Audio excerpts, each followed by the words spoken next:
কখনো কখনো আমাদের জীবনে দুঃখ আসে এবং তার কারণ হলো সন্দেহ।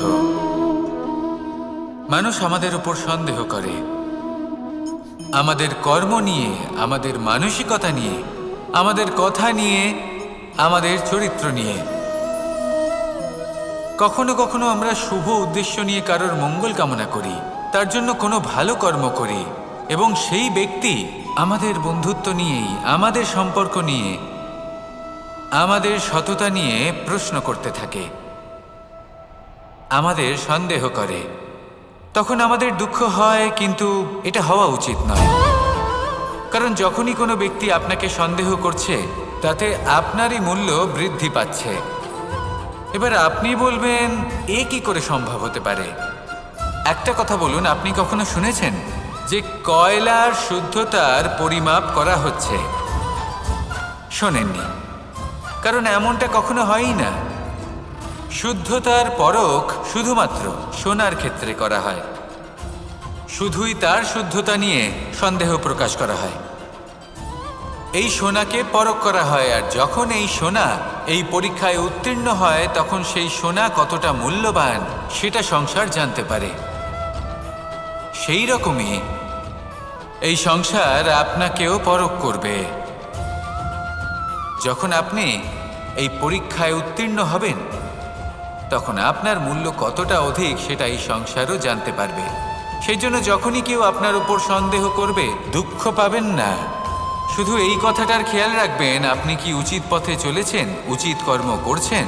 সকলের প্রতি আপনার মনে যেন সদ্ভাবনা থাকে, এবং হ্যাঁ, আপনি যেন আমার সাথে ভালোবেসে বলেন, রাধা রাধা।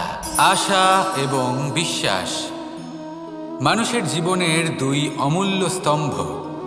এটাই হলো ঢাল এবং এটাই হলো অস্ত্র। এটাই আমাদের রক্ষা করে এবং এটাই আমাদের জীবনের পথ প্রশস্ত করে। কিন্তু ছোট একটা সমস্যা আছে। এবার যদি আপনি বটবৃক্ষের থেকে এই আশা রাখেন যে এ আমাকে ফল দেবে, তাহলে সেই আশা ভঙ্গ হওয়াই স্বাভাবিক। আর যদি আপনি বিশ্বাস করেন যে খেজুর গাছ আপনাকে ছায়া প্রদান করবে, তাহলে সেই বিশ্বাসও অবশ্যই ভঙ্গ হবে। তাহলে কি করা উচিত? চোখ বন্ধ করে যে কাউকে বিশ্বাস করার আগে বা যে কারোর থেকে আশা রাখার আগে নির্বাচন করুন যে কার ওপর বিশ্বাস রাখতে চান, কার ওপর আশা রাখতে চান।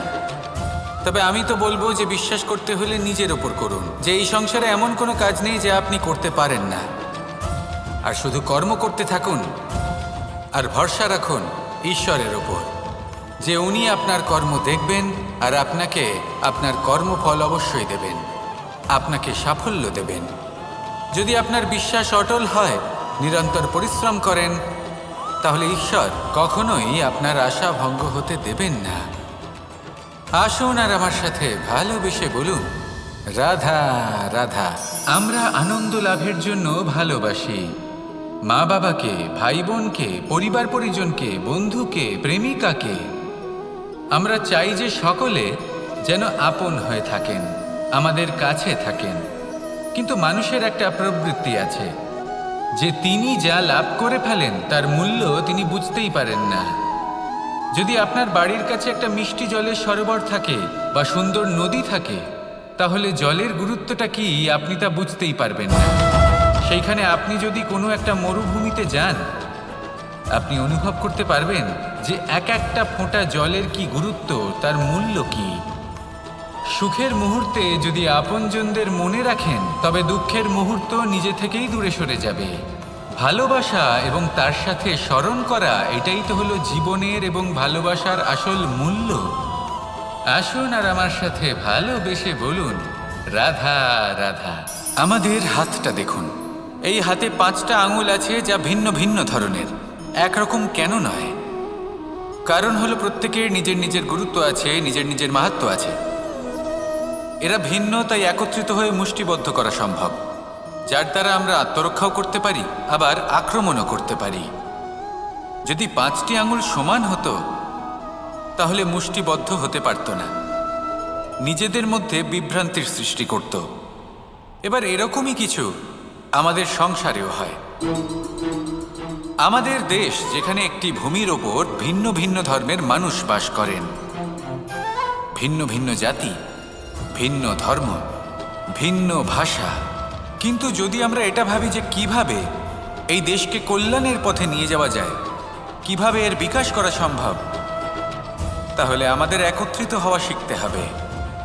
যেইভাবে 5টা আঙুল একত্রিত হয়, মুষ্টিবদ্ধ হয়, সেইভাবেই আপনার যে ভাষাই হোক, যে ধর্মই হোক, যে জাতিই হোক না কেন, ঠিক আছে, আবশ্যক হলো আপনার নিজের কর্মভূমির সাথে, আপনার ধরিত্রীর সাথে যুক্ত থাকা, সাথে থাকা। তবেই দেশের উন্নয়ন সম্ভব, তবেই এই দেশ স্বতন্ত্র থাকবে, সফল হবে, আর এই মন প্রসন্ন হয়ে বলবে রাধা রাধা। খেলা খেলতে কে না ভালোবাসেন? আমরা প্রত্যেকেই যখন সময় পাই, সুযোগ পাই, তখনই আমরা কোনো খেলা খেলি। খেলার সময় 2 ধরনের মানুষ ওখানে থাকেন। 1, যারা অংশগ্রহণ করেন, আর 2, যারা দেখতে থাকেন, যারা দর্শক হয়ে দেখেন, যারা নিজের পক্ষের বিজয়ের ফলে উচ্ছ্বসিত হয়ে থাকেন, পরাজয়ের ফলে শোক পালন করেন, পরামর্শ দিয়ে থাকেন। আর বিজয়ী কে হন? বিজয়ী তিনি হন যিনি অংশগ্রহণ করেন। নির্বাচনে আপনাকে করতে হবে আপনি কি করতে চান। আপনি কি খেলোয়াড় হতে চান, নাকি আপনি দর্শক হতে চান?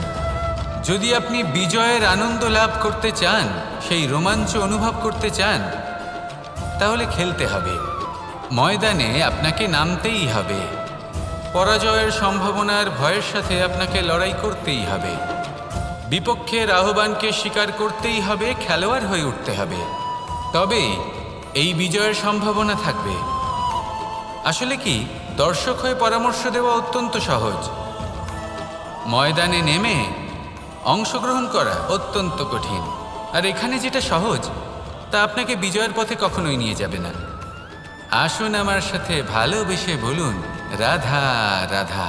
এই সংসারে এমন কখনোই হবে না যে আপনি কিছু একটা করলেন কিন্তু তার মূল্য আপনাকে দিতেই হলো না। যে কোনো কাজের জন্য, যে কোনো কর্মের জন্য আপনাকে মূল্য দিতেই হবে। প্রকৃতিও আমাদের এটাই শেখায়। আকাশে দেখুন সূর্যকে, প্রত্যেকদিন আমাদের প্রকাশ প্রদান করেন। এনাকে সূর্যনারায়ণ বলা হয়। ইনি কি মূল্য প্রদান করেন? নিজে জ্বলতে থাকেন। ধরিত্রী মাতা, এই ভূমি, ইনি কি মূল্য প্রদান করেন? প্রহার সহ্য করেন।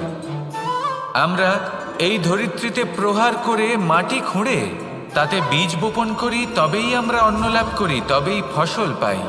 জীবনে যদি আপনাকে সফল হতে হয়, সম্মান পেতে হয়, যশ পেতে হয়, তাহলে আপনাকে মূল্য দিতেই হবে। যদি আপনি সাফল্য লাভ করতে চান, তাহলে দিন রাত আপনাকে ত্যাগ করতে হবে, যেখানে সমগ্র সংসার সন্তোষ অনুভব করছে, আর আপনাকে করতে হচ্ছে পরিশ্রম। যদি আপনি সম্মান প্রাপ্ত করতে চান, তাহলে আপনাকে সেই সুখ ত্যাগ করতে হবে যা সবার কাছে রয়েছে। যদি আপনি যশ লাভ করতে চান, তাহলে নিজের অন্তরকে মেরে ফেলা আপনাকে শিখতে হবে, তবেই আপনি যশ লাভ করবেন। জীবনে শুধুমাত্র ধন মূল্যবান নয়, কিন্তু এই যে মূল্যের কথা আমি বলছি, সেটা যদি আপনি দিতে পারেন, তাহলে নিশ্চিত রূপে এটা আপনাকে আরো মূল্যবান করে তুলবে, নিশ্চিত রূপে গড়ে তুলবে। তাহলে এটাই করুন আর আমার সাথে ভালোবেসে বলুন রাধা রাধা। মানুষের শরীর থেকে যা কিছু নির্গত হয় সবই পচনশীল, তা থেকে দুর্গন্ধ বেরোয়, একটা ঘৃণাবোধ জন্ম নেয়। আমাদের রক্ত হোক, অবশিষ্ট হোক, ঘাম হোক, নিঃশ্বাস হোক, আবার এমনকি যখন আমরা মনুষ্য শরীর ত্যাগ করি, তারপরেও এই শরীরেও পচন ধরে, তার থেকে দুর্গন্ধ বেরোয়। কিন্তু বিষয়টা হলো, এটা আমাদের হাতেই নেই। তাহলে আমাদের হাতে কি রয়েছে? আমাদের কর্ম, আমাদের উদ্দেশ্য, আর আমাদের বাণী। যদি এইগুলো শুভ রাখেন, তাহলে শুধু নিজে সুগন্ধিত থাকবেন না, এই সমগ্র সংসারকে সুগন্ধিত করে তুলবেন। কথায় আছে যে বাণীর থেকে অধিক মূল্যবান আর কিছুই নেই। সেই জন্য যে কোনো কথা বলার আগে নিজের শব্দকে নিজের মনের তুলাদণ্ডে মেপে দেখুন, তারপরে তার প্রয়োগ করুন। কখনো কখনো এমনও হতে পারে যে আপনার কথা কারোর জীবনে আশীর্বাদ হয়ে দাঁড়ালো, যার দ্বারা হয়তো সে শক্তি এবং প্রসন্নতা লাভ করলো। আবার এমনও হতে পারে যে আপনার কথা হয়তো কারোর মনে এমন আঘাত দিল, সে সেই আঘাত কোনোদিনও ভুলতে পারল না। আসুন আমার সাথে ভালোবেসে বলুন, রাধা রাধা।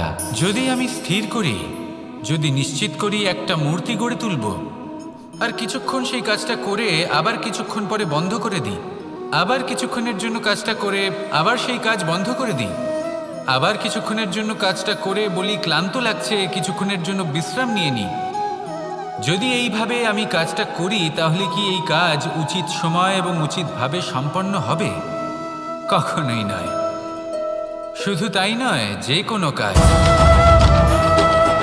যদি পূর্ণ করতে হয়, উচিতভাবে করতে হয়, উচিত সময়ের মধ্যে করতে হয়, তাহলে প্রয়োজন সততার এবং অখণ্ড প্রচেষ্টার।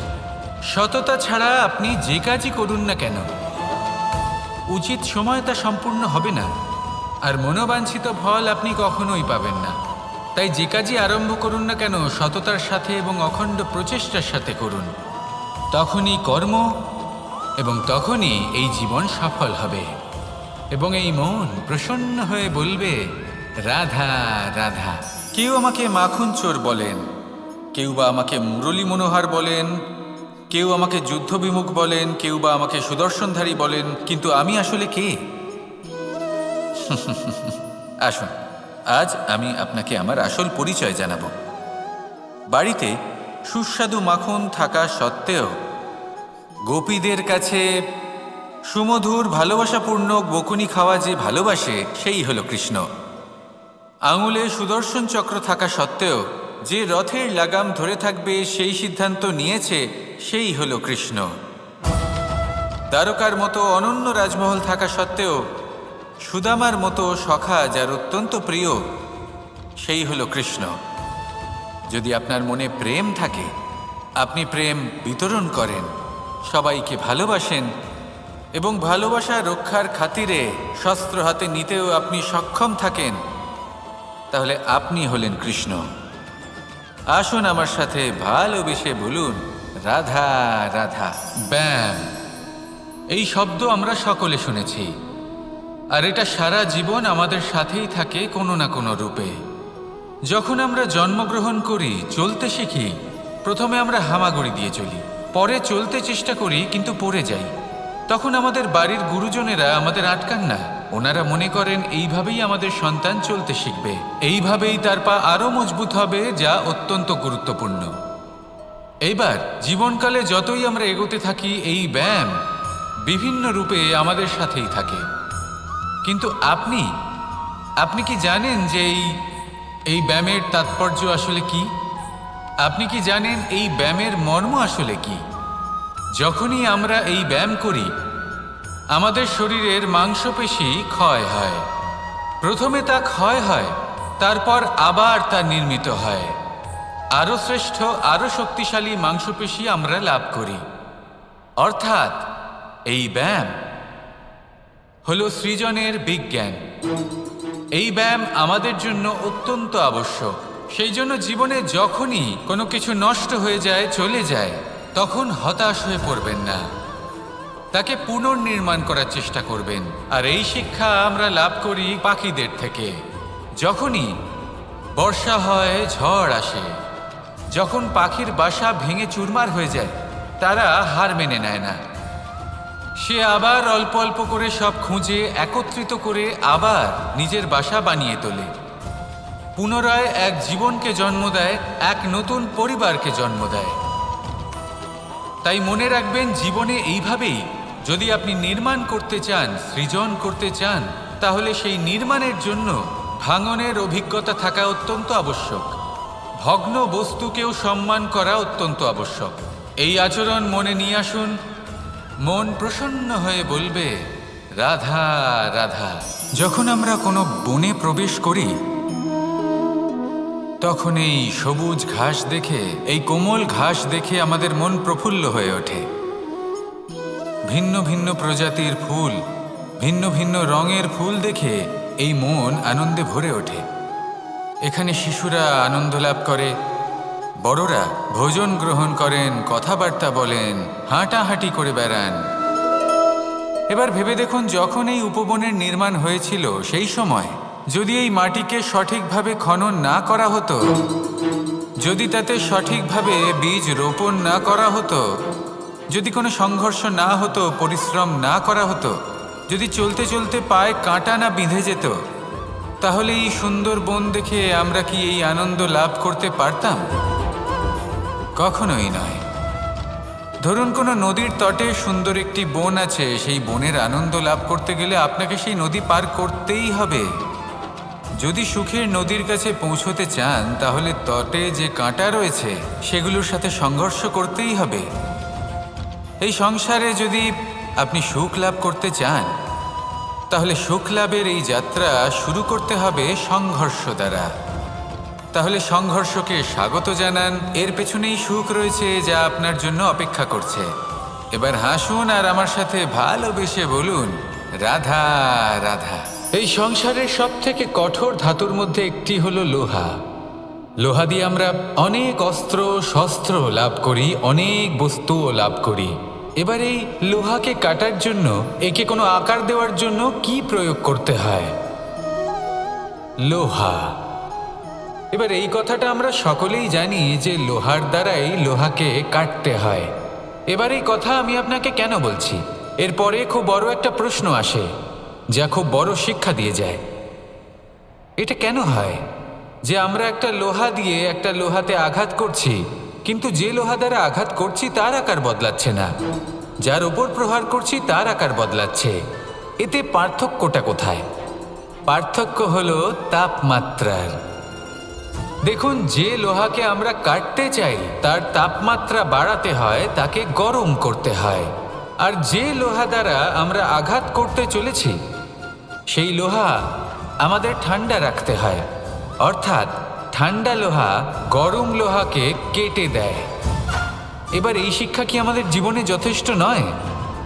আমাদের জীবনে অনেক সমস্যা আসতে পারে, কিন্তু আমাদের এই বিষয়ে বিশেষ খেয়াল রাখতে হবে যে আমাদের মনকে আমরা যেন ঠান্ডা রাখি, এই মস্তিষ্ককে শান্ত রাখতে হবে। যদি আমরা ক্রোধ বা ঈর্ষার আগুনে জ্বলতে থাকি, বিদ্বেষের আগুনে জ্বলতে থাকি, তাহলে আমরাও সেই লোহার মতোই হয়ে যাব যার তাপমাত্রা অত্যন্ত বেশি। তখন যে কেউ এসে আমাদের বিচ্ছিন্ন করে চলে যাবে। মনে রাখবেন, যিনি যত বেশি স্থির বুদ্ধির অধিকারী, যিনি হলেন সব থেকে বেশি শান্ত, তিনি হলেন সব থেকে বেশি বলশালী। তাহলে শান্ত থাকুন আর আমার সাথে ভালোবেসে বলুন, রাধা রাধা। বড়ই অদ্ভুত ব্যাপার। একটি পাথরের প্রতিমা যখন মন্দিরে স্থাপিত হয়, তখন তা আমাদের কাছে ভগবান সম হয়ে দাঁড়ায়। কিন্তু যখন একজন জীবিত মানুষ মন্দিরে গিয়ে থাকেন, তখন তার শরীর, মন, আত্মা সেই সব পাথর সম হয়ে দাঁড়ায়। কিন্তু এমনটা আমি ঠিক কেন বললাম ভেবে দেখুন।